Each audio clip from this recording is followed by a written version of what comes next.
I would now request Professor Arun to come in for his concluding remarks, followed by a Q&A session.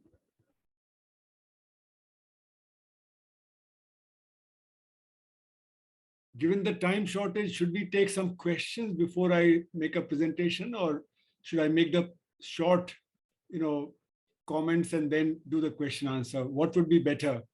I think we're running out of time, right? Extend it by 15 minutes as our 15 to 20 minutes as our next session begins at 3 o'clock. Okay. So you decide.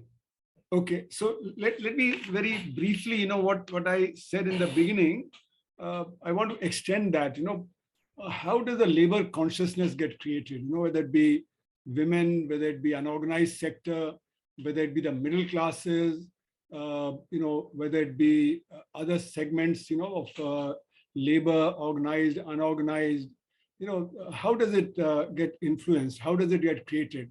Because I think we're struggling. The unorganized sector by definition is unorganized and therefore cannot bargain for its rights. Organized sector doesn't seem to be interested or not able to mobilize and organize, the unorganized sector. And therefore, the weakness of the organized sector keeps manifesting itself. Politically also, the same thing manifests because in the parliament and so on, the pressure is not there to actually formulate policies which are pro-labor. And given the post-1991 phase, which World Bank characterized as market-friendly state intervention. So it's not that the state has withdrawn, but state has acted in favor of the market. That's the way that the World Bank characterized the neoliberal paradigm. And that's what we see, that what I call that this is a phase of marketization.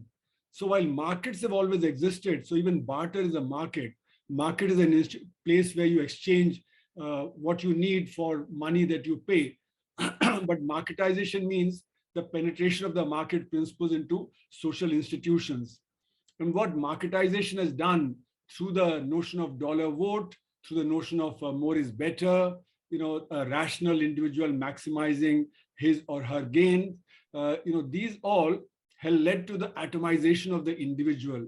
We are all profit maximizing individuals who are looking at our individual gain and maximizing that.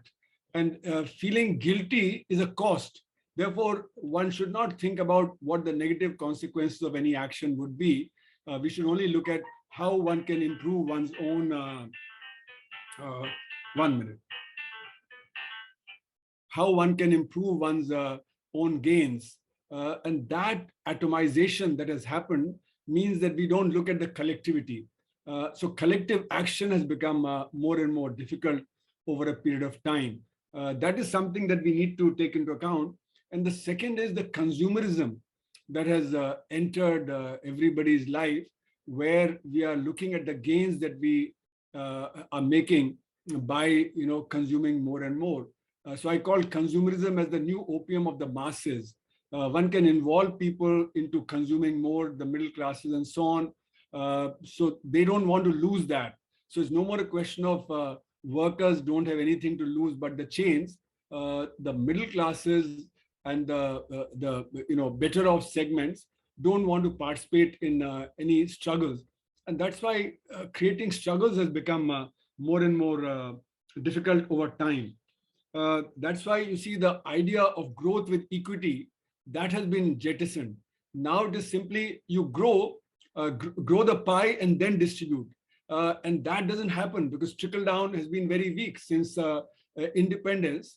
We know that trickle down has become even weaker post 1991, and therefore inequality has increased dramatically post 1991, as various surveys suggest, whether you look at the Oxfam surveys or inequality institution surveys or Credit Suisse surveys and reports that have come. So inequality both in income and wealth has increased dramatically, and yet we keep saying that we have to grow the pie before we actually start distributing or before it trickles down, and that trickle down doesn't happen. So in other words, there are many things like this. One more thing I'd like to point out, which is the invisibilization of the unorganized sector. Our GDP data does not take into account the unorganized sector independently. it uses the organized sector as a proxy for the unorganized sector. And at least since demonetization, the unorganized sector is declining, where the organized sector is rising. And therefore, the rising sector is proxying for the declining sector. So our GDP data is also incorrect. And that's what I would also ask Chirashree to think about, that if the GDP data is incorrect, and especially vis-a-vis the organized sector, then what happens to the wage share in the GDP that she was talking about? The other thing why GDP data goes wrong is because of the large black economy that we have, and black income generation is largely profit income. It is surplus, part of the surplus. So the share of surplus becomes much higher if you include the black income generation in the economy. So that is something that we also need to take into account in our analysis. I'd request Dr. Vibhuti Patel to possibly use the term differently able rather than people with disability. I think that's the term that is now being used much more because there's a sensitivity towards people. But they said the organization of this thing, especially Amita Ghai and all, they say that we want a person with disability. What do you mean by differently able? No? That is the question they have asked. So I can see that, but I suppose there's a sensitivity towards people who are characterized as disabled. Yeah, but they said that marginality has to be acknowledged. That's what their organization. Marginality can be, acknowledged in different ways, and perhaps, using the term differently able may be a better one. And also, I think to Dr. Patel, I would say, given what she's pointed out, we need to look at the poverty that is getting concentrated in the women. That's something that we, I think, need to also look at. And to Shuchi, I would ask, the World Bank has recognized that the neoliberal policies will lead to large number of people becoming poor. And they've been talking since the 80s about the safety net provisions. They're talking because they know that the neoliberal policies will be very unequal. And therefore, to prevent social explosion, safety net devices. And that's why in India from 2005 onward, we had right to education, right to food, etc. But these are not the solutions to the problem. These are only palliatives. The basic problem of why unemployment is increased, why poverty is increased, and I'm saying deliberately that poverty is increased because poverty is defined in terms of space and time. It's a changing line, it's not a fixed line. So when our economists claim that poverty is declined, I don't agree with them because you have to keep changing the line. It's a space and time specific. And as we saw in the eShram portal data that has come out, where 27.5 crore people have registered, that 94% say that they're earning less than 10,000 rupees. They may not be below the extreme poverty line that was defined earlier, but they remain poor. So if you think about that, then poverty has got pretty entrenched, and therefore safety net is something that the World Bank was recommending from the 80s itself. And India also went in for that. But since it's not a solution, the World Bank changed its line and started talking about direct benefit transfers from 2014-15 onward. And our chief economic advisor also started talking about it from 2015. Now, the direct benefit transfer is also not a solution because if you give money in the hand of people, when there's a crisis, one can understand. But under normal circumstances, if you make that permanent, then it's work which gives dignity. So if you don't have work and you're simply getting money in hand, dignity would not be there and there'll be greater alienation in society. So one could think about that also. So these are some of the points I wanted to make about how consciousness of the workers, different segments of the workers, how that comes about, and how mobilization of labor, which is very important if we are to resist these trends that are visible in society. If that is to happen, then we have to mobilize the unorganized sector. But how is that to happen? That's something that I think people who are working on theory need to give answers for. Thank you very much.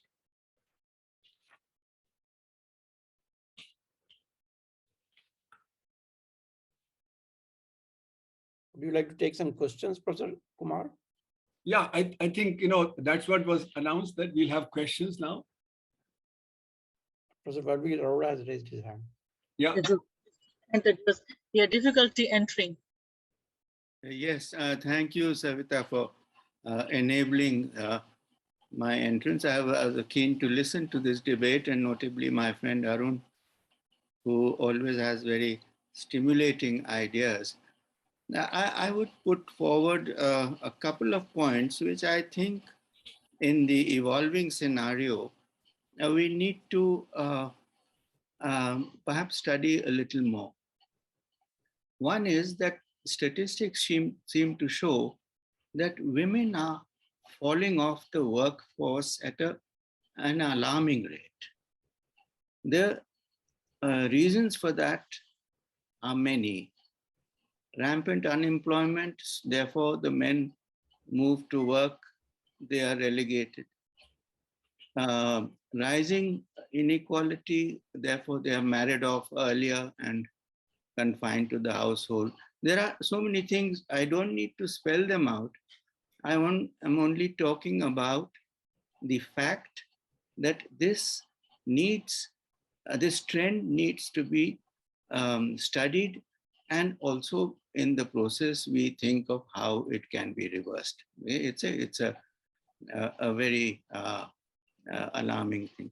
The second point that I wanted to know whether there has been reflection on that is the impact, A, of contractualization, and B, of the new modes of functioning, the work from home, the online, which concern, I admit, only a small number of professions.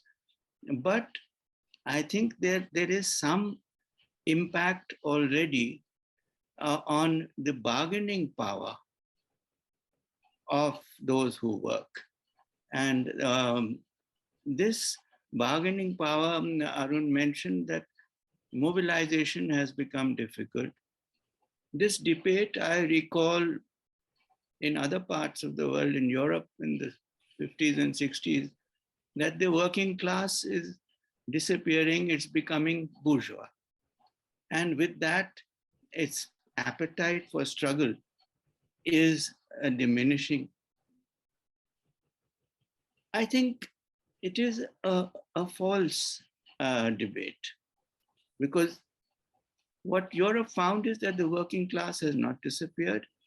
Its members have changed. There are more migrants. There are more new entrants. And of course, you are covering many of these with your unorganized sector, which is again a problem in many economies. These categories of labor tend to be unorganized. Either they don't have the proper papers or they don't have the proper backing. The fact that political parties have thrown up their hands at mobilizing the working class as a working class is something that deserves to be noted. Political parties do a lot of mobilization on various issues, but that specific appeal to labor, to the working class, there are benefits, yes, there are a lot of promises that are, but they are, so I conclude that the fact that they are not being mobilized is perhaps due to the fact that there is no effort to mobilize them. That is what I wanted to say, that it is not that they have become bourgeois and middle class and have too much at stake and are not willing to. We see this in many countries. If something comes up, they do get mobilized. That's a couple of points which were inspired by part of what I heard from you. I joined late, and of course, Arun's reflections. Thank you.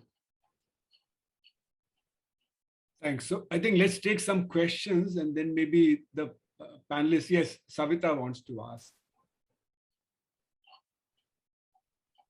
So first of all, I must say that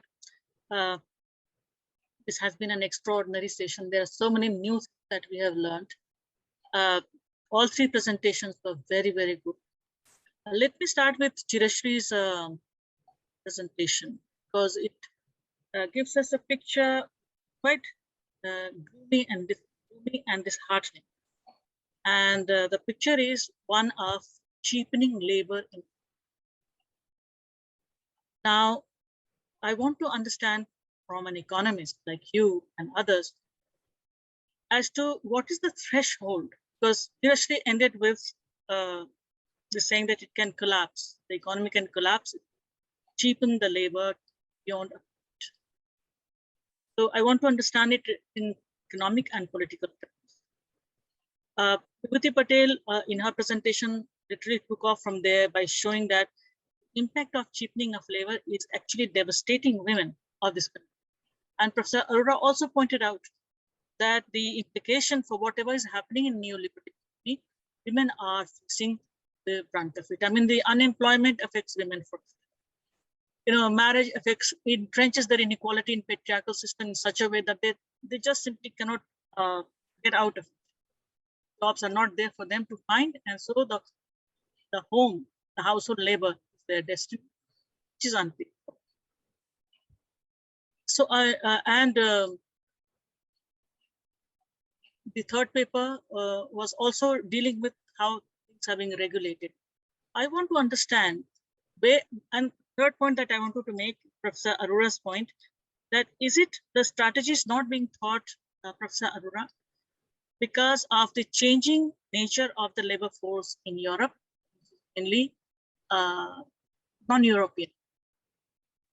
Is there a racism of the sort that is invisible in not organizing this, allowing them to cheap labor forever, that economy? So these are some of the points that I had in mind, but mainly I want to understand this phenomenon of cheapening of labor and its political and social implications for the general population and women in particular. Okay, other questions? Yes, Akhil. Thank you, sir. My question is regarding the identity politics and the labor class or working class. If we look at from the perspective of India's Northeast, or for that matter, the country as a whole, now the identity politics has become, or ethnic identities have become the main rallying points of the political mobilization. Bolvi Arurasa has talked about it, why the political parties have failed, or political parties have refused to mobilize the working class towards the attainment of their rights. If we see it from the perspective of Northeast India, for example, when identity has become the rallying point of political mobilization, not only of the Hindutva forces, but all ethnic groups which have occupied the center stage in electoral politics, for them, the labor class or working class, who is mostly constituted by the migrants, are the outs, they fall outside the overall jurisdiction of their political mobilization. So how do you look at it, means identity politics and the working class, or do you have a resolution to it? I'm just mentioning it because if you look at the social movements in the country as a whole, also from the perspective of India's Northeast, there were some mobilization from 2005-6 onward up to 2014. There had been some mobilizations, the rallying points had been the universal concerns, for example, labor rights, for that matter, food, employment, and so on and so forth. But from 2014, we have again seen that that process has been reversed. So under this context, what kind of future we look for, or what kind of strategies that we have been devising towards that attainment of rights by the working class? Thank you, sir. So I think we've had a series of questions. Now, given the time constraint, I think the panelists can answer one by one. And maybe we can reverse the order. So Shuchi can go first, then Dr. Patel, and then Chirashree. Shuchi, would you like to make your final points on the questions that are raised? Yeah, so the final points to the questions, I think there were not many questions raised particularly to me, but I absolutely agree with what you have said, that the direct benefit transfer and the World Bank stand, the wavering stand, has sort of definitely led to the policy crisis in countries like India, which we witness. And I would like to also invoke what is happening in the 4 labor codes, and primarily the labor code on social security, which is very, very problematic, is the whole aspect of taxing the labor. So the recognition of the unorganized sector or informal sector, so to say, as the nomenclature goes in terms of the social security legislation. So what they have done is that they have, as I have already mentioned, that they have recognized each and every kind of work in, say, the gig work, the on-call, the temporary work, and so on. But at the same time, the social security fabric, the model for that is very, very clearly the taxing of the labor himself. So the worker, say the own account worker, for example, the one, say, who's putting a ready at a colony's gate, or a chaat wala or a chai wala, so on. So he or she will have to pay his part along with his or her part, along with the part which is to be paid from the side of the employer. So these are the new trends which has started coming, and this again, I think I really need to understand from you from where this kind of model comes, wherein the taxing of the worker within the unorganized or an informal sector has taken place, and the whole fabric of the social security has taken a new form altogether, wherein everything is present, every aspect is present, which is not in the favor of labor, but in the favor of the capital. The second thing which I wanted to mention in this point also was the role of intermediary agencies in all the legislation. So I primarily talk more from the legislation perspective, and the points which totally make me very, very unsettled, very, very underconfident about what is going to happen in the world of work, what is the future of work, is the role of intermediary agencies. So the intermediary agencies, what these legislation talk, would be the private players again, who would be dealing with all the requirements of, say, social security, or the requirements wherein the social protection schemes of the workers come in forth.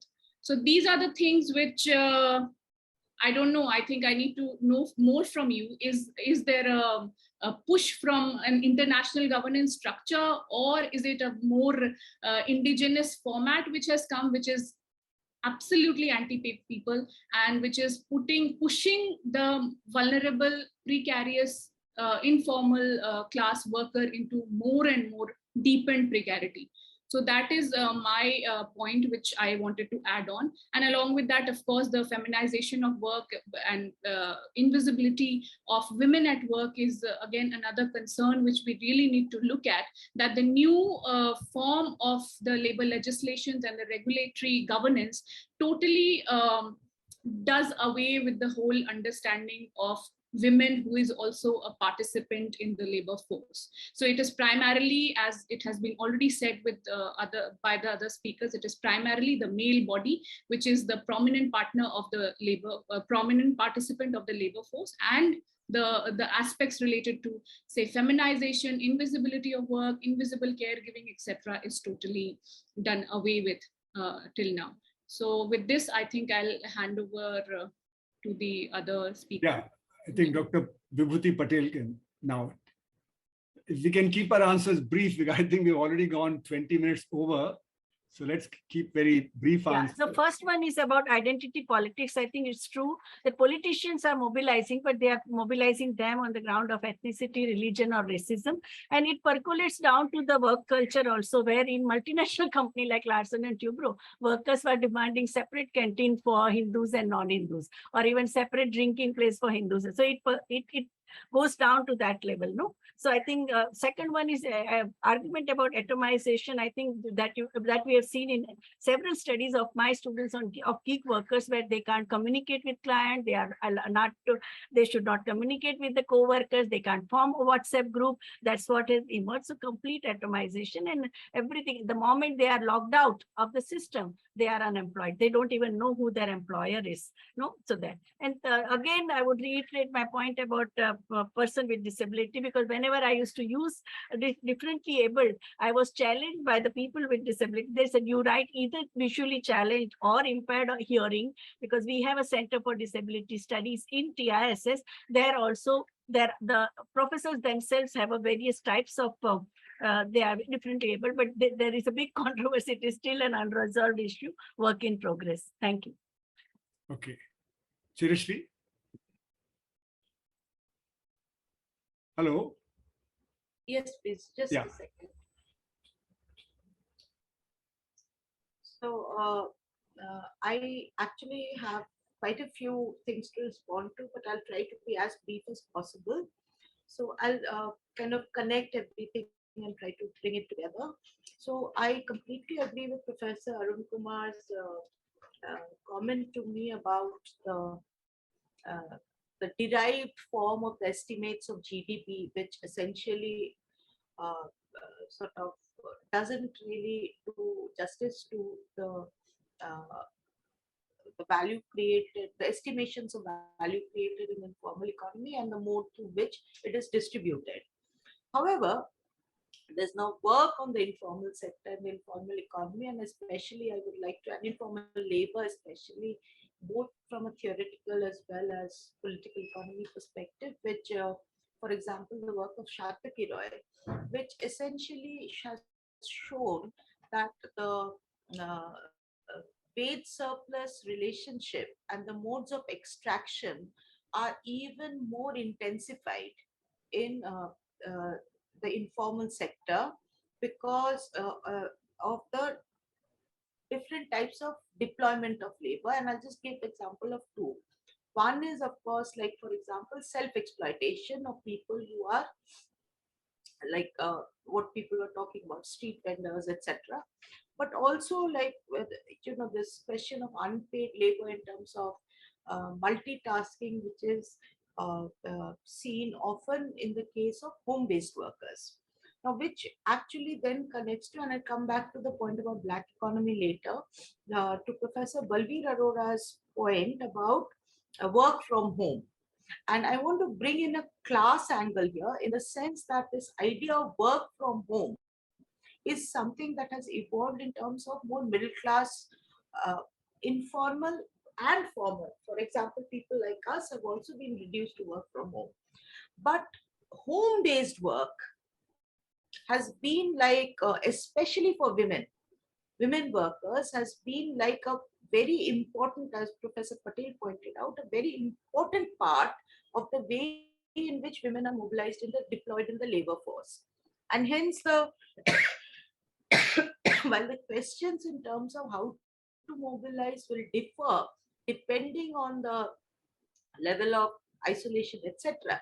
But what we do see is that there are unions of home-based workers, not like, it's not as big, of course. And we've also seen similarly mobilizations of ASHA workers, street vendors through formation of unions, even though, and they've had a hard time fighting domestic workers. First legislation in favor of domestic workers had to be brought in by Maharashtra in the 1990s. And similarly, there are also now unions of platform workers. For example, Swiggy workers have formed unions in Kolkata. There are these IT workers are unionized now in unionizing now in both Bangalore as well as Kolkata. And so I don't think that in terms of the organization of while there's been it has been difficult, it's not like there is nothing. However, the point that I want to connect to my original presentation is that when there was a conception, when the balance of class forces was such that trade unions were powerful and these were organized trade unions, that was when the universal conception of workers' rights was adopted by the state in 1947.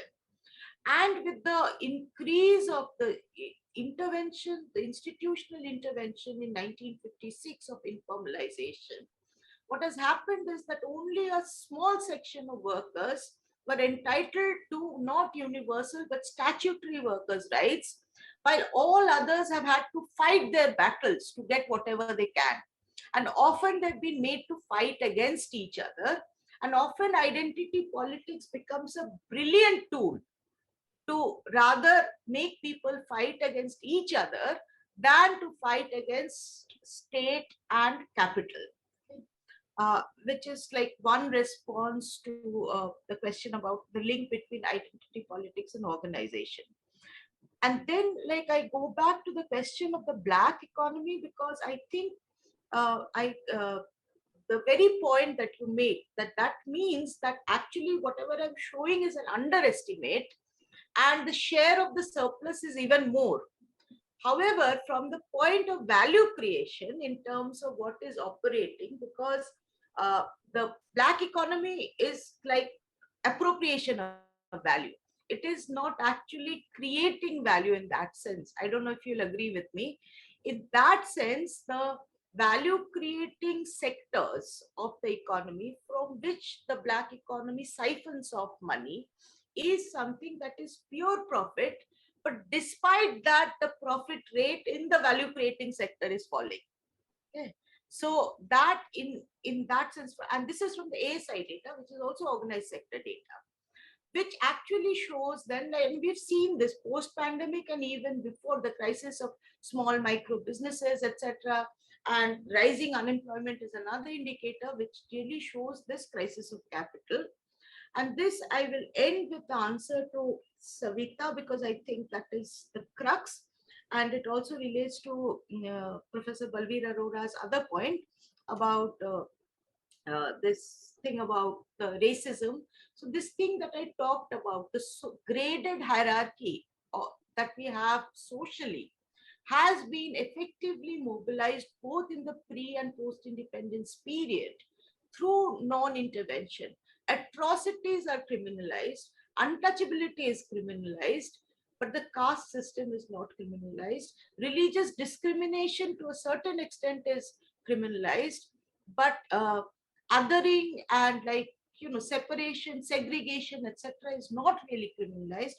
All of this means a tacit kind of allowing of a social structure that helps to basically keep social reproduction very cheap.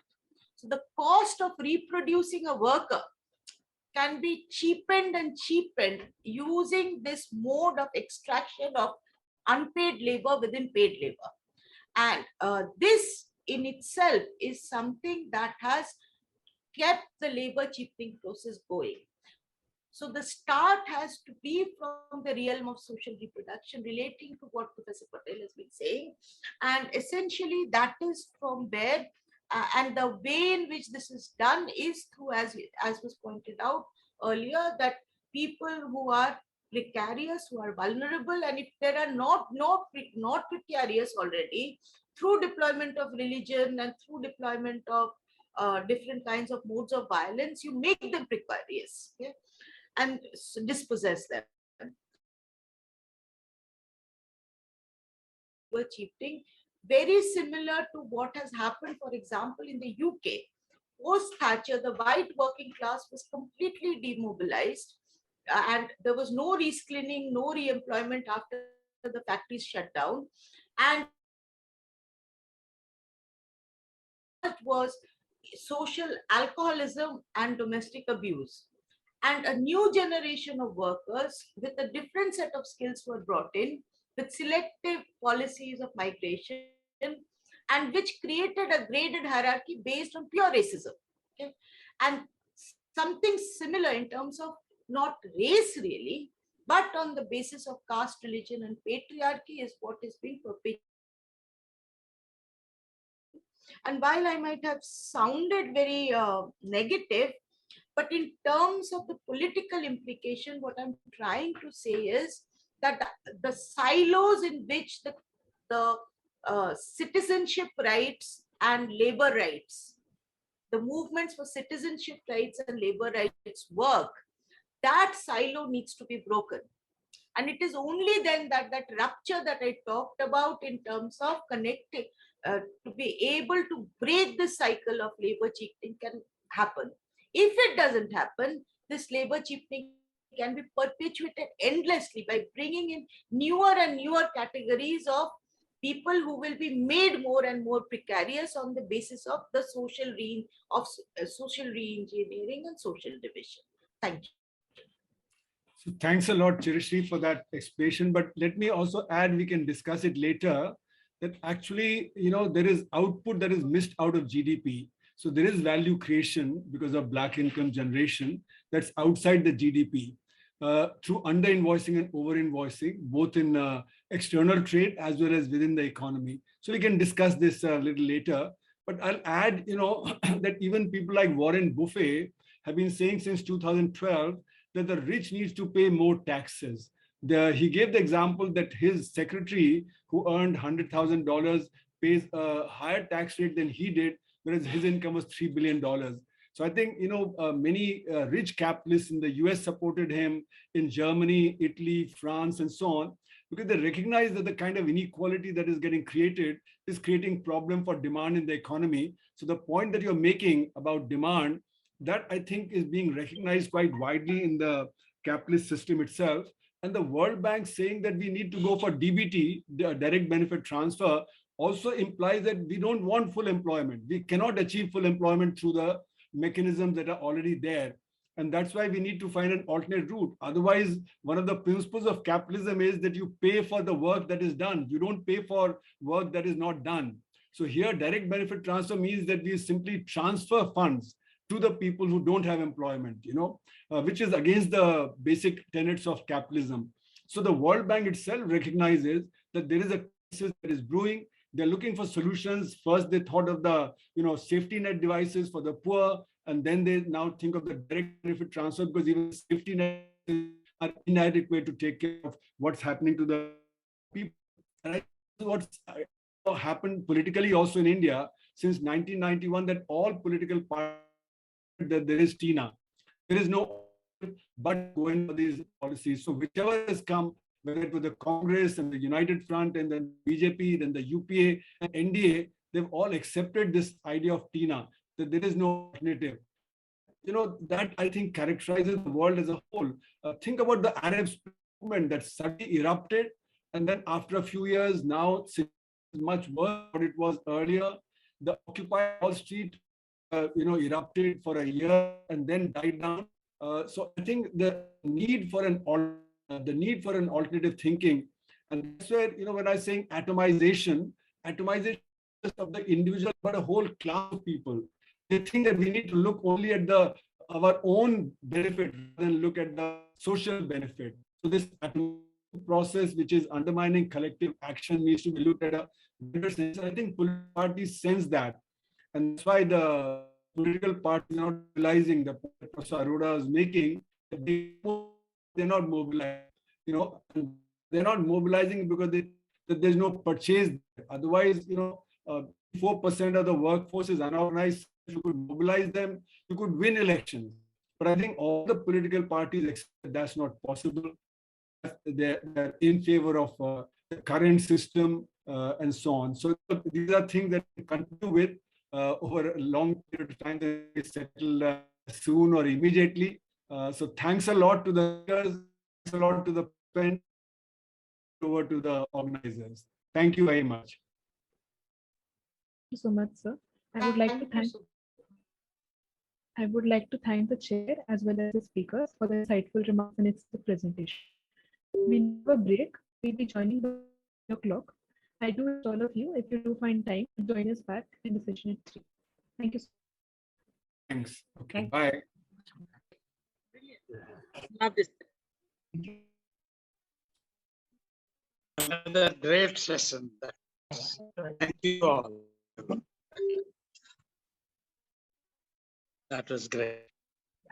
Thank you, Professor Mohanty. It's good to see you. Oh, yeah. You spoke. We will discuss the concept of listening. I think all three of you, all four of you made a lot of contribution to taking creative theory forward with new concepts, new challenges. Yes. Great. That was Shuchi, madam, where are you, Dr. Shuchi? I work at the Asian Law College. I'm Chirashree ma'am's student. Aha, Chester in Delhi. Yes, Nice meeting. Made so many new friends. absolutely. And I've been following your work from the very beginning, from my student days. Yeah. No, this was really very refreshing. Both of you, you and both of you. Okay. Vibhuti, thank you. Thank you for the opportunity. That was a great presentation always. And Shuchi, you have to now And Suruj's discovery, I'm hearing her for the first time. Yeah, she is really heard of but thank you. And thank you. That was very, very. also author of the first book by a theme created series in the series. Oh, really? Oh, great. That's a CSR, corporate social. Oh, that is the one. I see. I haven't seen. So, Indian edition is yet to come, and Palgrave is very costly. It is around Palgrave is very costly. 9,000 rupees. but have you circulated its, the contents and I think we should circulate that. We're also running for a kind of discussion series on labor. Oh, very good. The first one is with Professor Arun Kumar himself, and I can share the link with that. It's a very elaborate session on labor and mass exodus, which happened during the first wave. Oh, very good. Yeah. It is a very... Because, labor studies haven't entered the core of social sciences. Unfortunately, they are still add-on. Our book is also out, but it is also 11,000 rupees. But weekly, after one fighting, with the PDF, so I share with friends and. Great. So I was really looking at the chapters, and the book is. Yeah, I can share it. Yeah. If I have email ID, I can share. Yeah. We have an English, we have collaboration with the publisher. Within a week, it will come. It's all. That will be good. It is on the, again, law and regulatory deconstruction of how, this legitimization and governance gets through the whole idea of CSR great for the welfare of the country and so on, this kind of rhetoric being created. That's what I have attempted. I would 85% CSR funds are unutilized. Or utilizing the unutilized. The concept, I think the whole concept has to be challenged. This nonsense.